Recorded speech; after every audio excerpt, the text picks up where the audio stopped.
देखो आधा घंटा में जो चीज डिस्कस कर पाएंगे करते हैं ना।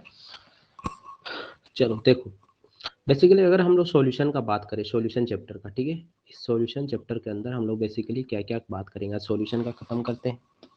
बेसिकली देखो सॉल्यूशन चैप्टर के अंदर सबसे पहले हम लोग बात किए थे कंसेंट्रेशन टर्म, याद है पूरा कंसेंट्रेशन टर्म। जैसे कि सबसे पहले हम लोग बात किए थे मोलारिटी, दूसरा बात किए थे क्या, मोलालिटी, तीसरा बात क्या किए थे, normality, and last one is mole fraction.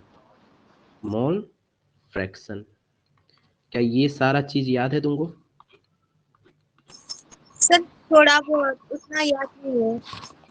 ठीक है, इसको एक बार रिवाइज करवा दे रहे हैं ना, देख लो। लेकिन सबसे पहले अगर बात करें हम लोग मोलारिटी के बारे में, सबसे बात पहले करें अगर मोलारिटी के बारे में, तो उसको हम लोग किससे डिनोट करते हैं, कैपिटल एम से। किससे डिनोट करते हैं, कैपिटल एम से। ओके, तो मोलारिटी बराबर होता है number of moles of solute, number of moles of solute present in volume of solution in litre, ये होता है। अब हम लोग को पता है number of moles of solute क्या होता है, weight upon molecular weight, molecular weight upon weight. Okay, और volume of solution in litre, अगर लीटर को मिलीलीटर में कन्वर्ट करना पड़ेगा, क्या करना पड़ेगा, 1000 से डिवाइड करना पड़ेगा, 1000 से डिवाइड करना पड़ेगा। तो यानी कि volume in millilitre divided by 1000। अब ये ऊपर चला जाएगा तो हम लोग को फाइनली क्या मिलेगा, wait upon molecular weight into 1000 divided by volume of solution in millilitre. ये हो गया हम लोग का मोलारिटी का फाइनल फॉर्मूला। ठीक है, क्लियर है ये? यानी कि मोलारिटी बराबर क्या होता है, weight upon molecular weight into 1000 divided by volume of solution in millilitre. ठीक है, क्लियर है स्मिता?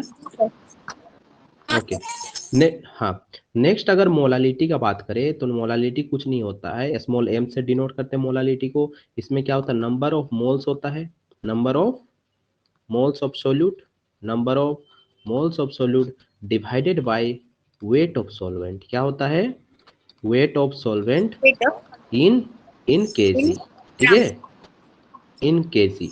ठीक है, तो नंबर ऑफ मोल्स को हम लोग कैसे दिखा सकते हैं, वेट अपॉन फिर से मोलिकुलर वेट इनटू वेट, ये हो गया सोल्यूट का है ना, सोल्यूट का वेट, सोल्यूट का वेट, सोल्यूट का मोलिकुलर वेट, ये हो गया सॉल्वेंट का weight of the solvent, weight of the solvent in KG. अब इस केजी को ग्राम में कन्वर्ट करना होगा तो क्या करना पड़ेगा, wait upon molecular weight into wait of solvent in gram divided by 1000। तो ये 1000 ऊपर चला जाएगा तो फाइनल फॉर्मूला मोलालिटी का क्या आ जाएगा, weight upon molecular weight into 1000 divided by weight of solvent in gram. Gram. ठीक है, तो ये फॉर्मूला याद रखना है। बस उसमें क्या डिफरेंस है देखो, इसमें वॉल्यूम टर्म है, इसमें क्या है, वॉल्यूम इन मिलीलीटर है, और इसमें वेट ऑफ सॉल्वेंट इन ग्राम है। बस यही डिफरेंस है मोलारिटी और मोलालिटी के बीच। ठीक है, नेक्स्ट हम लोग का टर्म आता है दैट इज मोल फ्रैक्शन। क्या आता है, mole mole. Fraction. Mole fraction, mole fraction क्या होता है, कोई भी मान लो, सपोज मान लो एक हम लोग का कंटेनर है। अब इस कंटेनर में डिफरेंट डिफरेंट टाइप के गैसेस है, मान लो ए है, बी है, सी है, इस टाइप के गैसेस मॉलिक्यूल्स है। ठीक है, गैस मॉलिक्यूल्स को कोई भी सोल्यूट हम लोग इसमें डिजोल्व किए, मान लो सोल्यूट डिजोल्व किए। ओके, तो सोल्यूट डिजोल्व किए हैं, दैट मीन्स इसमें हो क्या रहा है, तो मान लो सपोज ए का हम लोग का मोल फ्रैक्शन निकालने बोल दिया जाए, क्या बोल दिया जाए, ए का मोल फ्रैक्शन हम लोग को निकालने के लिए बोला जाए। ओके, ए के लिए मोल फ्रैक्शन निकालो। तो कुछ नहीं करना है, अगर मान लो सपोज ए को हम लोग 1 मोल लिए, कितना मोल लिए, ए का 1 मोल, बी का सपोज मान लो 2 मोल ले लिए हैं, सी का कितना मोल लिए हैं, 3 मोल लिए हैं, ऐसा कुछ लिए हैं। ठीक है, तो किसी का भी मोल फ्रैक्शन निकालने के लिए जिसका हम लोग का मोल निकालना है, जिसका भी हम लोग का मोल निकालना है, यानी कि ए का मोल यानी कि 1 मोल, और total divided by total mole, total mole, यानी कि 1 divided by 1 plus 2 plus 3, so 1 divided by 6। अगर बी के केस में मोल फ्रैक्शन निकालने बोला जाए तो बी का कितने मोल है, 2 mole, divided by 1 plus 2 plus 3। Three तो होगा। यानी कि मोल फ्रैक्शन जिसका भी निकालना है उसका mole, given mole of that solute divided by total mole. ठीक है, given mole of that solute divided by क्या, टोटल मोल। ठीक है, अगर मान लो सी का मोल फ्रैक्शन निकालने दिया जाए तो x ऑफ सी, x से डिनोट करते हैं हम लोग, तो क्या होगा, 3/6 मतलब 2 होगा। 1/2 ना, 1/2 सर। 1/2। ठीक है, तो अगर हम लोग को मोल फ्रैक्शन अब बोला जाए कि टोटल मोल यानी कि xt, तो इसमें बोल सकते हैं xa plus xb plus xc, बोल सकते हैं ना। तो xa बराबर क्या था 1/6, xb बराबर क्या था 2/6, xc बराबर क्या था 3/6। तो बी नॉर्मल ये हो गया, तो 1 + 2 + 3, तो ओवरऑल कितना हो गया 6/6, दैट मीन्स 1। यानी कि टोटल मोल्स ऑलवेज किसके बराबर होता है, 1 के 1। बराबर, इसीलिए XA + XB बराबर 1 होता है। ठीक है, तो इस केस में 3 है, तो यानी कि XA + XB + XC डिवाइडेड बराबर 1। ठीक है, तो यहाँ से अगर XA का वैल्यू निकालना हो और एक का दिया हुआ 1 - XB कर दो। ठीक है, अगर मान लो सपोज तुम लोग को ऐसे दिया हो, चलो निकालो जल्दी से, बोल दे सर मैं XA का कॉपी। वैल्यू दे, हाँ सुनो, गिवन दिया हुआ XA बराबर 2, XA बराबर कितना दिया हुआ 2, तो फाइंड आउट XB, क्या करना है देखो, XA + XB = 1, तो XC हम लोग का दिया हुआ, XB हम लोग को निकालना, दैट मीन्स XB बराबर 1 - 2, दैट मीन्स -1 ये तो गलत होगा, बट ऐसे ही कुछ वैल्यू होगा, फ्रैक्शन में होगा ऑलवेज। ठीक है, मान लो -2 -2 0.2 0.3 0.4 इस टाइप से होगा मोल फ्रैक्शन ऑलवेज। ठीक है, क्लियर है, इतना हाँ बात सर। क्लियर है। चलो इसके बाद नेक्स्ट हम लोग का पॉइंट, हाँ बोलो, डिवाइड में होगा। डिवाइड में होगा। क्या डिवाइड में होगा, नहीं, आप बोले कि पॉइंट में होगा, सो इसलिए पूछ रहे थे। मोल फ्रैक्शन ऑलवेज पॉइंट में होता है। ठीक है, क्योंकि mole fraction is equal to 1, mole fraction is equal to always 1 total mole. हाँ बोलो, हाँ नेगेटिव नहीं हो सकता नहीं नेगेटिव कैसे होगा, ऑलवेज मतलब पॉजिटिव होगा, और नहीं नेगेटिव में कभी नहीं। नहीं, कभी भी नहीं होगा ना, मोल कैसे नेगेटिव में हो सकता है, नेगेटिव मोल कुछ एग्जिस्ट करेगा क्या, कुछ नहीं होगा, है ना। जी। यानी कि ऑलवेज फ्रैक्शन में होगा, इसीलिए तो नाम है मोल का फ्रैक्शन। क्या, किसका फ्रैक्शन, मोल का मोल। फ्रैक्शन। ओके, कभी परसेंटेज, जैसे मान लो परसेंटेज क्या है, परसेंटेज और फ्रैक्शन में कुछ भी अंतर नहीं है। परसेंटेज कैसे निकालते हो, सपोज मान लो टोटल कितना मार्क्स का होता है, 500 मार्क्स का एग्जाम, ठीक है, उसमें से तुम्हारा मान लो आया 300 मार्क्स, इंटू 100 कर देते हो। अगर इंटू 100 कर दिए दैट इज कॉल्ड परसेंटेज, अगर इंटू 100 नहीं किए दैट इज कॉल्ड फ्रैक्शन। ये कितना में आ जाएगा, फ्रैक्शन में 0.6 आ जाएगा, कितना आएगा 0.6, दैट इज कॉल्ड फ्रैक्शन। तो मोल का फ्रैक्शन अगर लेना है तो क्या करोगे, जितना जिसका निकालना है बाय टोटल मोल, क्या करना है बाय टोटल मोल, और यहाँ पे गिवन मोल बाय टोटल मोल, जिसका हम लोग का गिवन मोल दिया होगा और टोटल मोल भी दिया होगा उसको बस डिवाइड कर देना, मोल फ्रैक्शन आ जाएगा। सर। हाँ बोलो, सर बोलो, हम लोग का सेट सब पूरा नहीं करवाइएगा। करवा देंगे, लेकिन तुम लोग रेगुलर नहीं रह रहे हो, कैसे कराए बताओ। देखो सर जो मैं चीज, तो राउंड। हाँ लेकिन देखो जो चीज करवाना था इंपॉर्टेंट पॉइंट सारा चीज उसमें करवा दिए, वही सब बार बार रिपीट होगा। ठीक है, तो तुम एक काम करो, उसको क्वेश्चन को खुद से क्वेश्चन को सॉल्व करने का कोशिश करो, और जो क्वेश्चन में डाउट होगा मेरे को पूछ लेना। ठीक है, जी। बट चैप्टर का जी रिवीजन सर। होना ज्यादा जरूरी है, चैप्टर रिवीजन नहीं होगा तो हाँ। नहीं समझ में आएगा। ठीक है, चलो हाँ सर। अब देखो, अगर बात करें हम लोग नॉर्मेलिटी के बारे में, किसके बारे में, नॉर्मलिटी के बारे में, तो नॉर्मलिटी क्या होता है, नॉर्मलिटी को कैपिटल एन से डिनोट करते हैं, किससे डिनोट करते हैं, कैपिटल एन। कैपिटल एन बराबर क्या होता है, equivalent weight, given equivalent weight, ये क्या होता है, मोलारिटी और नॉर्मलिटी में बस कुछ फर्क होता है थोड़ा सा। Number of gram equivalent, number of उसमें मोल था, इसमें नंबर ऑफ ग्राम इक्विवेलेंट है। इसमें क्या है, number of gram equivalent divided by volume of solution in litre, बस इतना ही छोटा सा फर्क है। अब देखो ग्राम इक्विवेलेंट कैसे निकालते हैं, बस इसमें जानते हो ग्राम इक्विवेलेंट बराबर weight upon equivalent weight, weight upon equivalent weight, ये हो गया ग्राम इक्विवेलेंट। तो इसमें पुट कर दो, क्या पुट कर दिए, weight upon equivalent weight into volume of solution in litre. अब हम लोग को पता है इक्विवेलेंट वेट क्या होता है, इक्विवेलेंट वेट क्या होता है, molecular weight divided by N factor, divided by क्या होता है, एन फैक्टर। अब इसमें पुट कर दो weight upon molecular weight divided by N factor था तो उसको ऊपर चल गया तो ये एन फैक्टर हो गया, N factor into 1000 divided by volume of solution in millilitre.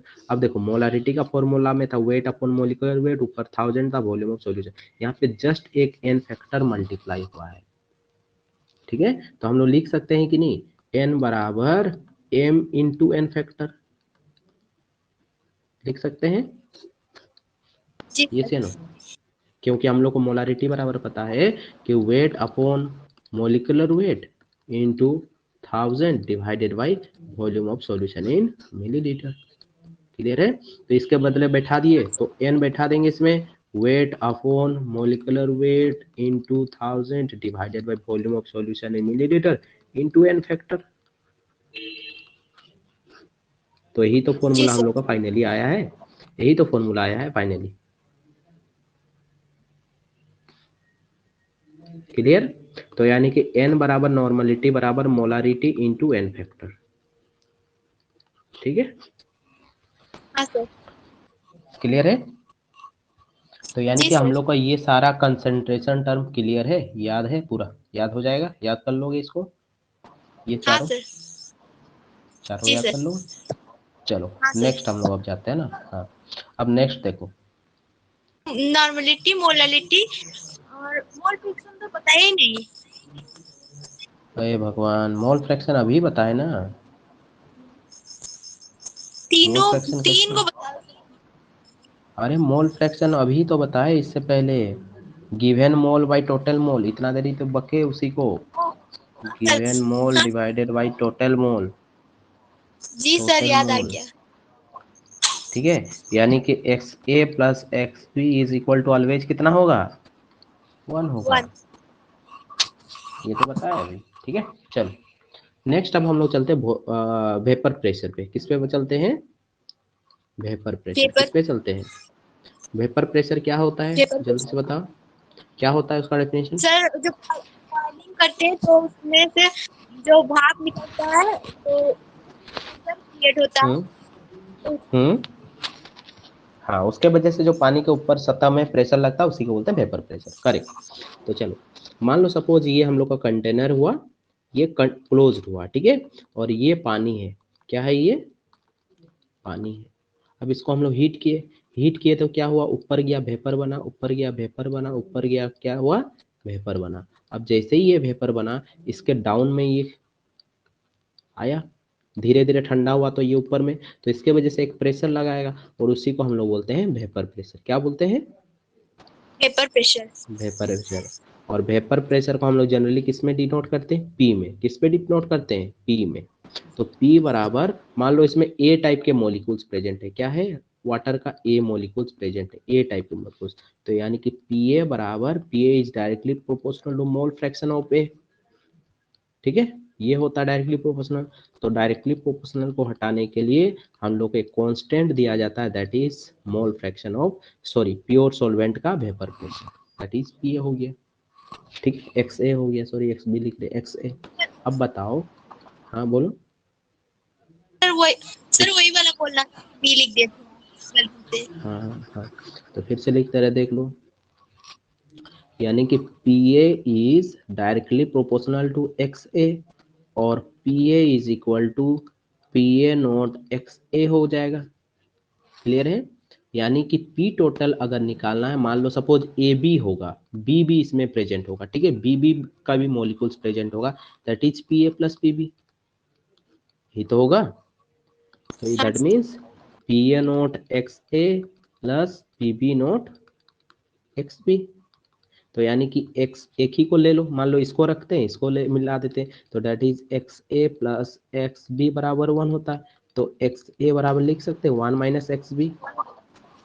Ji sir. हाँ, तो दैट इज पी जी A sir. Naught 1 minus X B plus P B naught X B, ठीक है।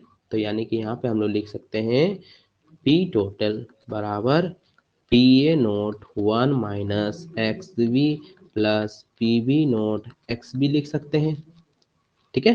तो यहाँ से हम लोग को क्या चल जाएगा, P A naught minus P A naught X B plus P B naught X B. यहाँ से हम लोग का क्या हो जाएगा, दोनों से यहाँ से नॉर्मल ले लो, दैट इज कॉमन। तो यहाँ से हम लोग को सपोज मान लो एक्स बी कॉमन ले लेते, क्या लेते एक्स बी, तो यहाँ से हो जाएगा P B naught minus P A naught, ठीक है। तो यहाँ से हम लोग लिख सकते हैं, यहाँ से लिख सकते हैं, ये वाला हम लोग लिख सकते हैं that is P total, that is, और उसको ऐसे भी लिख सकते हैं P B naught minus P A naught into X B plus P A naught, that is P total. Clear है? चलो हाँ सर। अब बताओ, अब इसमें ये बताओ कि सपोज मान लो इसमें वाटर है, क्या है, वाटर है, वाटर है। अब ये क्लोज कंटेनर है, ठीक है। अब इसमें मान लो सपोज शुगर ऐड कर दिए, क्या ऐड कर दिए, शुगर सुपर। ऐड कर दिए। तो शुगर ऐड करने के बाद सपोज मान लो ऐसे कुछ हो गया, ये हो गया कंटेनर, यहाँ पे वाटर मॉलिक्यूल्स है, यहाँ पे वाटर मॉलिक्यूल्स है, यहाँ पे वाटर, और बीच बीच में शुगर के मॉलिक्यूल्स आ गए, क्या हो गए, बीच बीच में शुगर के मॉलिक्यूल्स। अब दोनों में से बताओ वेपर वेपर प्रेशर किसका ज्यादा होगा। सर ये हो गया प्योर वाटर का, हाँ सर। प्योर वाटर का वेपर प्रेशर ज्यादा आता है एज कम्पेयर टू ये सॉल्यूशन, शुगर प्लस वाटर इसमें है, ठीक है, शुगर प्लस जी सर। वाटर मिला के सॉल्यूशन बना दिया, क्लियर है, ये सॉल्यूशन। हाँ सर। तो ये प्योर वाटर है, ठीक है, जी sir. This is pure water and this is sugar plus water. तो क्योंकि इसमें ज़्यादा वेपर बनेगा इसीलिए इसका वेपर प्रेशर ज़्यादा होगा, क्योंकि इसमें सिर्फ प्योर वाटर है, सिर्फ क्या है, प्योर वाटर है। और प्योर वाटर है तो इसका वेपर ज़्यादा बनेगा, और वेपर ज़्यादा बनेगा तो प्रेशर भी क्या होगा, ज्यादा ज़्यादा क्रिएट होगा। होगा। तो यहाँ पे वेपर देखो कम बनेगा, क्योंकि इसके इसके जो पानी ही ना वेपर बनता है, क्या शुगर शुगर चला जाता है क्या वेपर में, नहीं जा सकता है। तो अगर शुगर के मॉलिक्यूल्स ऊपर जा नहीं सकते हैं, दैट मीन्स इसमें वेपर कम बनेगा, और वेपर कम बनेगा तो वेपर प्रेशर भी क्या होगा, कम बनेगा, कम क्रिएट होगा। कम बनेगा, कम क्रिएट होगा। That means vapour pressure of pure solvent, vapour pressure of pure solvent is greater than solution का, सॉल्यूशन का वेपर प्रेशर, ठीक है, वेपर प्रेशर।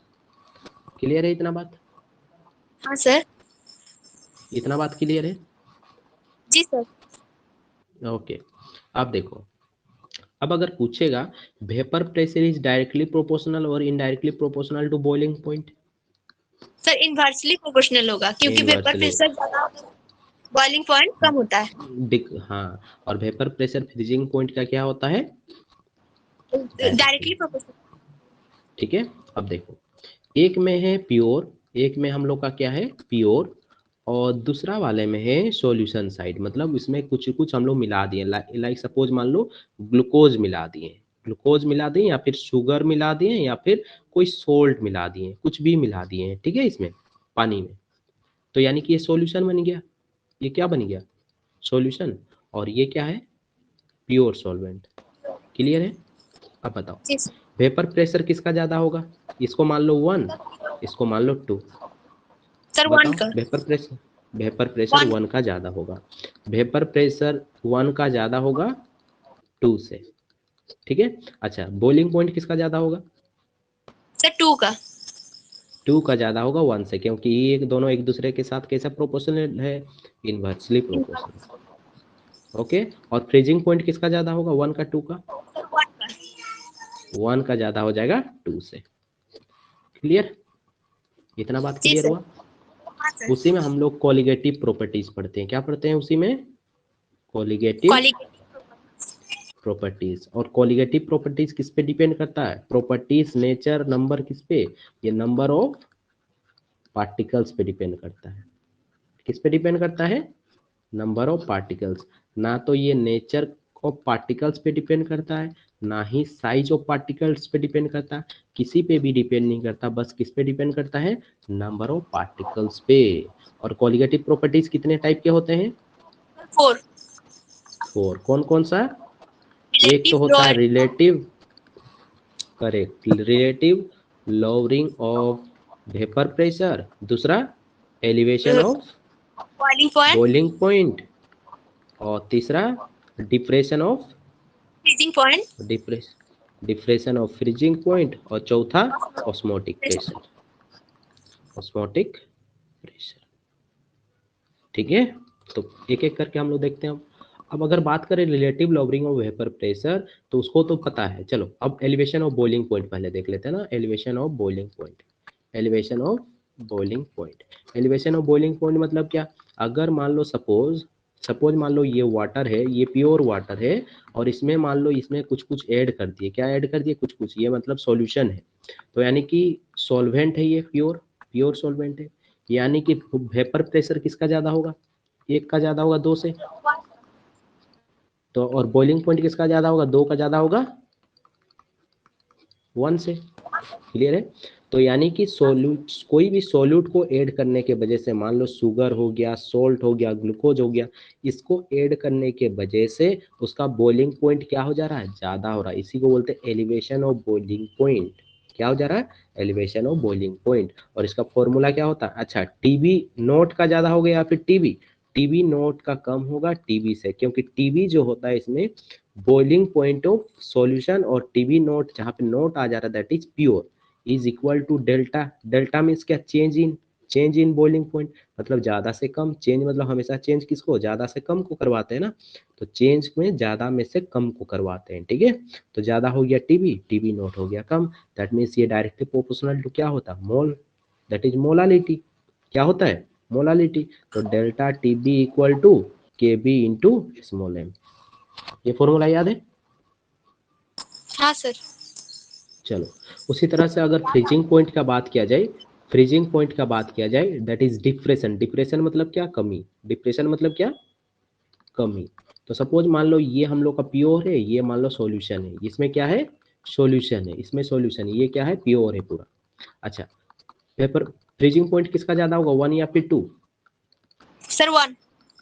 1 का, क्योंकि वेपर प्रेशर का डायरेक्टली प्रोपोर्शनल होता है। वेपर प्रेशर 1 का ज्यादा है 2 से, तो फ्रीजिंग पॉइंट भी 1 का ज्यादा हो जाएगा 2 2 से। से।